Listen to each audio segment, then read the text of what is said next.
रोज रोज डब्याला काय द्यावं रोजच प्रश्न पडते बघा. त्याच्यासाठी मी रोज एक व्हिडिओ टाकले बघा पराठ्याचं. आज मुगाच्या डाळीचं पराठा आहे बघा. त्याच्यासाठी मुगाची डाळ तासभर अगोदर भिजू घातली बघा. सालीची मुगाची डाळ घेतली, तुमच्याकडे पॉलिशची असेल तर ते तुम्ही घेऊ शकता. मग मिक्सरच्या भांड्यात टाकून घेतले बघा सगळं पाणी काढून. हिरवी मिरची, कोथिंबीर, अद्रक, लसूण, कढीपत्त्याची पानं, जिरे टाकून घेतले बघा. थोडं पाणी टाकून याचं पेस्ट तयार करून घेतले बघा. त्या करण्यासाठी 3 वाटी गव्हाचं पीठ, अर्धी वाटी चणा डाळीचं पीठ घेतले बघा.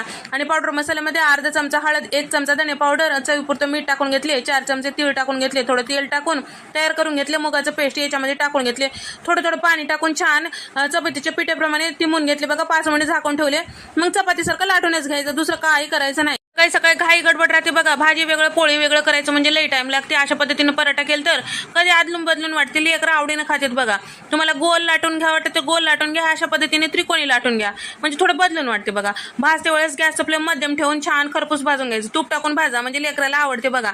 आवडलं तर व्हिडिओला लाईक करा, शेअर करा.